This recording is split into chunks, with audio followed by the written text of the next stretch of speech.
I came home with tulips and a box of eclairs because the bakery by my office had a line out the door, and I waited anyway.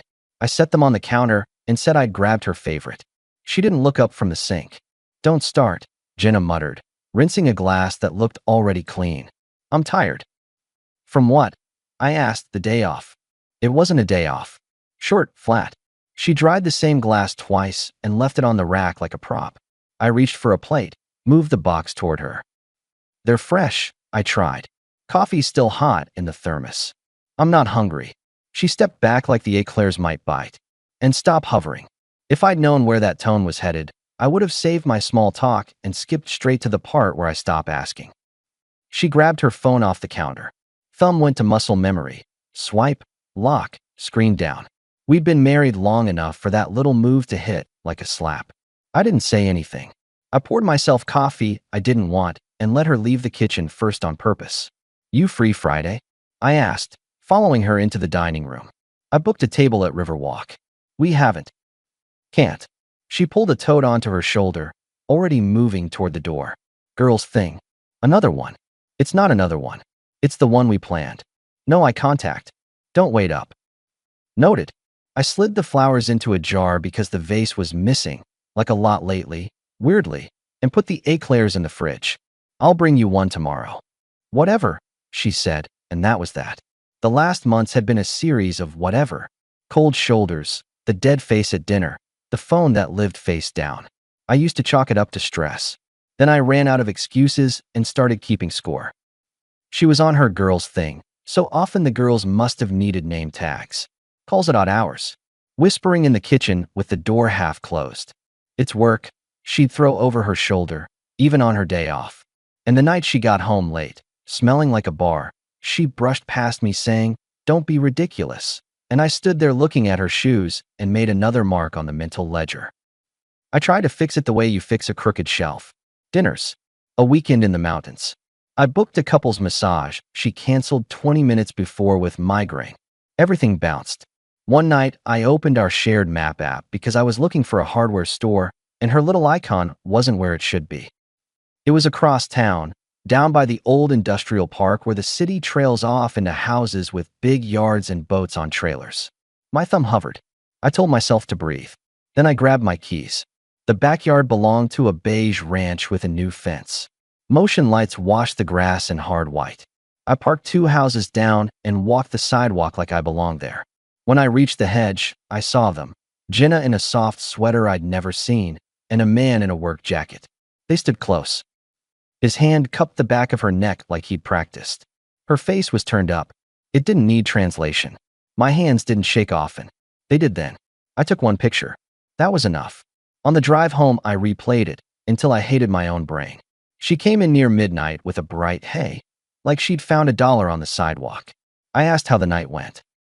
"Great," she said, kissing the air next to my cheek. "We had fun." "Right," I said. "Fun." I didn't sleep. In the morning, I called a private investigator whose card my buddy Ethan had once tucked into my wallet as a joke after his divorce. We met at a diner off the highway. The guy introduced himself as Rick, mid-50s, eyes that had seen every version of this story. "You already know," he said after I slid my phone across the table. "But you need it stitched up." "Exactly."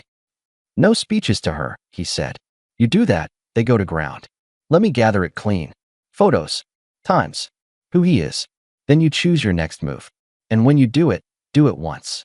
"Fine by me," I answered. "I don't like repeating myself." He nodded, like we'd shaken hands without touching. The next week was a performance. Jenna laughed at nothing. She texted in the bathroom. She was back late, 3 nights out of 7, and with the girls 4 out of 4. I moved out of the bedroom without ceremony. I took the guest room, set my alarm for 5, and stopped explaining my mornings to anyone. "Why are you sleeping in there?" she asked from the doorway on day 3, voice neutral like a customer service script. "Because I like sleep," I replied, folding a shirt into the dresser. "And I like not being woken up by a door at 1 a.m. So dramatic." "I can do dramatic," I said, meeting her eyes. "But I prefer simple." She scoffed and walked away. That night she came home before 10 and put a plate in front of me. Salmon, salad, the whole effort. She sat with her phone on the table, screen up, like a prop. I overreacted, she started, stabbing at lettuce. I've been overwhelmed. I shouldn't have been so distant. Okay. I poured water. What changes? What? If it's overwhelmed, what changes? She blinked. You're making it weird. I'm making it clear. I leaned back. Separate schedules. Separate money for a while. You handle yours. I'll handle mine. If you need me, call. Not at 1 in the morning from a driveway. She pushed back from the table. So you're punishing me. Setting boundaries isn't punishment, I said. It's clarity. She softened her face like a stage light had changed. I can try more, she offered. Maybe dinner like this twice a week. You can do what you want, I said. I'll adjust to your actions. She didn't like that phrase. It didn't come with a slot to jam guilt into. 2 days later, Rick called. Got him, he said. Name's Aaron. Married. Sales. Lives over by the river. I have dates. Spots. Video. He's not careful. I stared out at the shop floor through my office window while forklifts beeped. His wife. Lisa, Rick said. You want that contact? My advice is wait. But I know you. You'll call. He wasn't wrong. I wasn't built to sit quietly in a burning room. I reached out. We met at a roadside cafe with formica tables and a view of the gas station. She walked in cautious but steady, early 30s, hair up, a ring still on. I stood. Lisa, I said. Yeah, she answered, studying my face. You must be Mark. Why am I here? I placed the photos on the table. The ones I took. The confirmation. She didn't cry. She didn't curse. She looked for a while like someone memorizing a map. I suspected, she said quietly. I hoped I was wrong. We're in the same room, I answered. She nodded once and exhaled. What now? Now we compare notes, I said. And we stop being the only two in the dark. We traded times like baseball cards. Her work trips. His late clients. Rick's timestamps. The pattern was insultingly neat. She closed her notebook and glanced at me. They won't stop, she said flatly. No, I agreed. They found a script they like. So what do you want to do? Be done, I said, cleanly, without shouting. She tapped the edge of the table. I can do that. She looked up. I want one day without lies first. You'll have it, I told her. And so will I. On my way back to the office, I called Ethan. He's the guy in our shop who reads the manuals no one else opens. He knows every process and most of our employees' birthdays. He also has a mouth like a nail gun. Checking in on you, he said. You look like you've been living on black coffee in spite. I have a plan, I told him.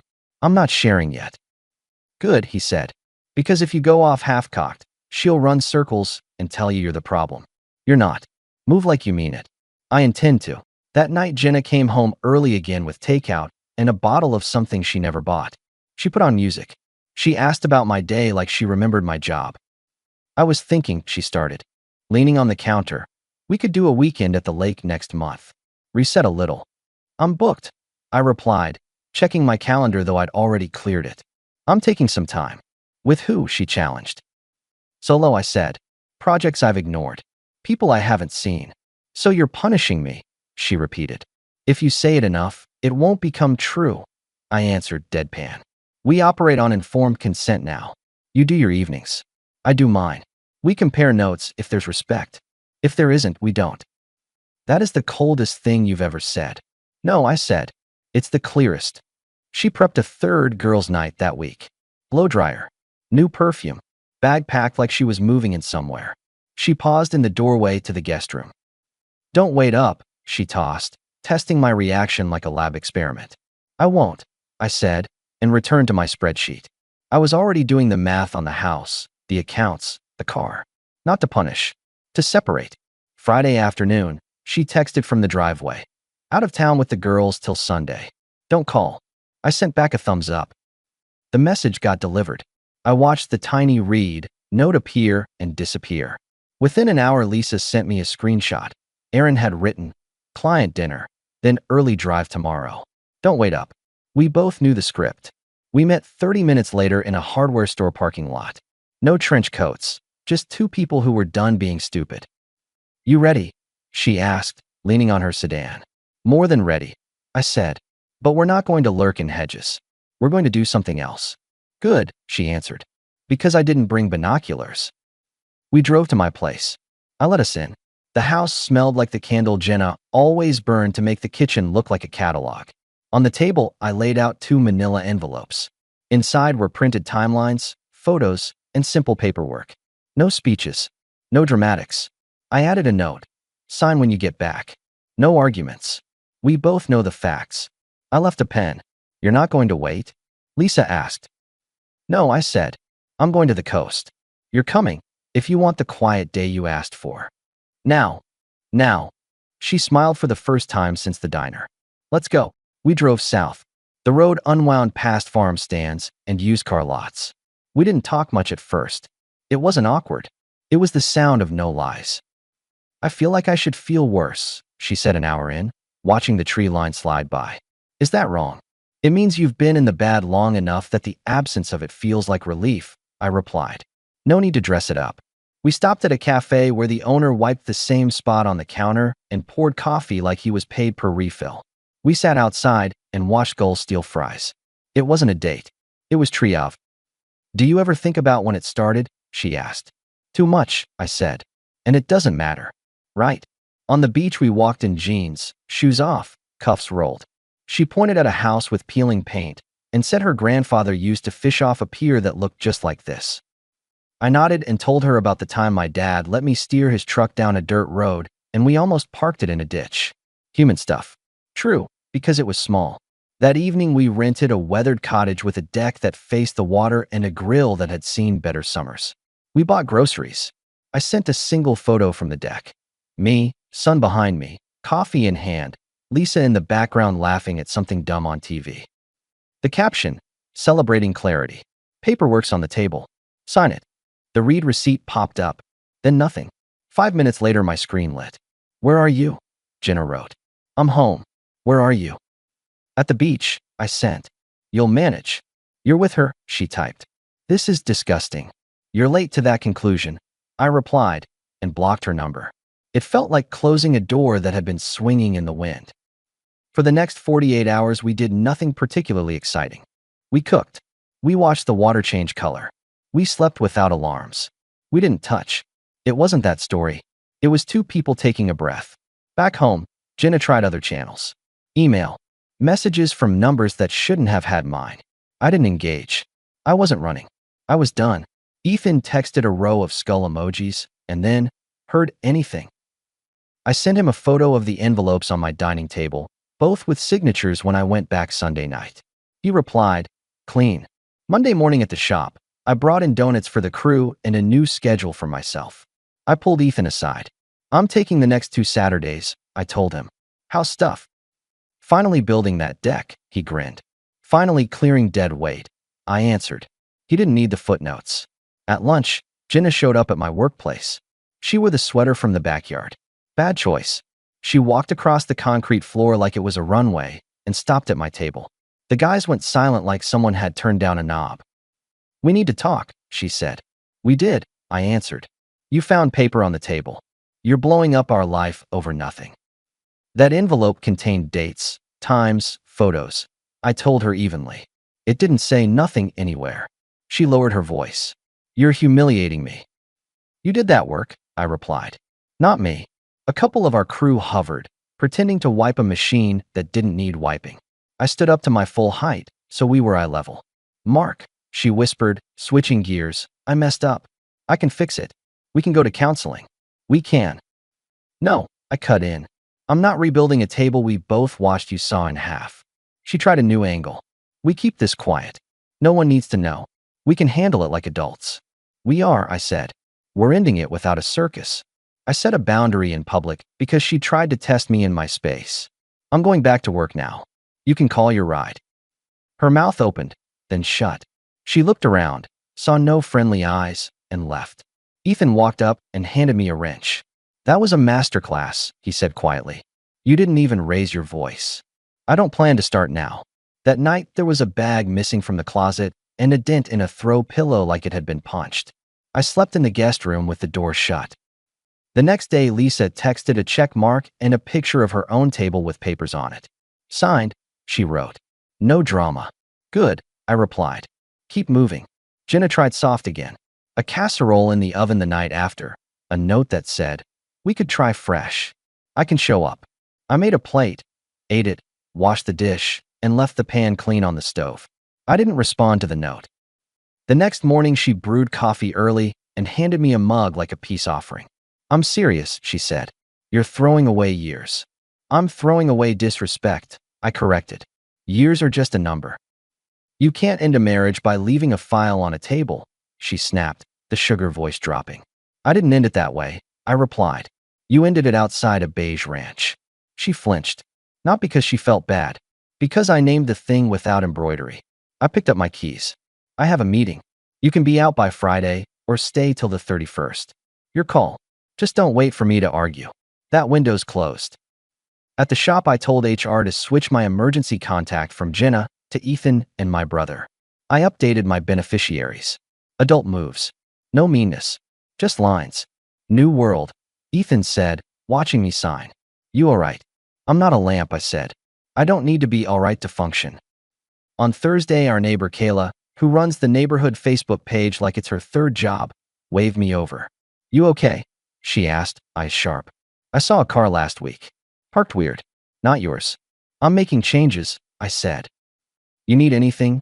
Holler, she said. And for the record, you always took your trash cans in on time. That counts on our street. I actually laughed. Good to know. Friday came. Jenna packed. She moved like a person staging a scene. Loud zippers, sighs, half-closed drawers. She kept waiting for me to step into the script and ask where she was going, what she planned, how we could fix it. I didn't audition. Weekend with the girls, she announced from the hallway, bag on her shoulder. Don't wait up. Have a good one, I said, not looking up from my laptop. She hesitated. You don't even care. I care enough to stop pretending, I answered. Drive safe. She left a full minute of silence at the door like a final offer and then closed it. I waited a beat, stood, grabbed my own bag, and headed for the coast. Lisa was already on the road. We had a plan, no talking about them for a day. We stuck to it. We walked the pier, bought coffee from a window where the barista said Han and meant it, sat on a bench and watched a father teach his daughter to throw a baseball with her whole arm instead of wrist. Life doing normal. My shoulders dropped 3 inches without me telling them to. On the second morning, we did the grown-up chores. We drove back to town separately, walked into our respective houses, and left the documents where they couldn't be missed. When I set mine down, I added a small stack of photos in the envelope, not to sting but to stop the story from growing legs. I put a sticky note. No texts. Use email if you must. Logistics only. We didn't stick around. I grabbed a bag, relocked the door, and left again. I took the long route back to the beach, past the stadium, past the high school where kids were running laps even though it was Saturday. The phone buzzed in my console with a number I didn't recognize. I let it ring out. Another buzz, a text from Jenna's sister, then from a mutual friend who'd always taken Jenna's side like it was a charity. I blocked the numbers and turned up the air. Back at the cottage, Lisa had made pancakes. I burned the first one and pretended I meant to. She rolled her eyes. You think they'll sign without a spectacle? She asked later, cleaning a plate. They already did, I said. They like ease. This is the easiest exit. You're right. She set the dish to dry. You know what's funny? Tell me. I slept 8 hours, she said. I haven't done that in months. That's not funny, I said. That's the headline. Monday morning, I got up at 5 and ran the shoreline path until my chest reminded me I'm not 25. I fixed a cabinet door at the cottage because it squeaked and no one else was going to fix it. Then I drove back into town for work. On my desk was a padded envelope. Inside, Jenna's ring, the house key, a note with 3 sentences about mail and utilities. No apology. No story. Clean. At lunch, Ethan tossed me a bottle of water. So, I said and showed him the note. Good, he nodded. Clean. How's the cottage? Quiet. Take it, he said. Stay there this month. Get your head straight. That's the plan. 2 weeks later, papers were done. No theatrics. I moved my clothes into a rental down the block from the shop, a 1-story with a small yard and a garage deep enough for a workbench. I bought a second-hand grill. I started going to Thursday poker with the guys again.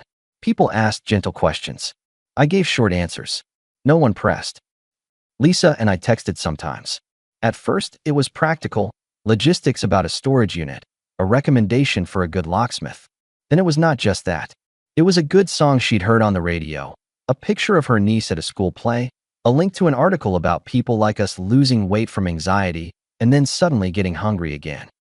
I sent back a photo of the deck I was sanding and a video of Ethan trying to start a stubborn lawnmower with 30% patience and 70% sarcasm. We laughed. We didn't flirt. We let the quiet do its job.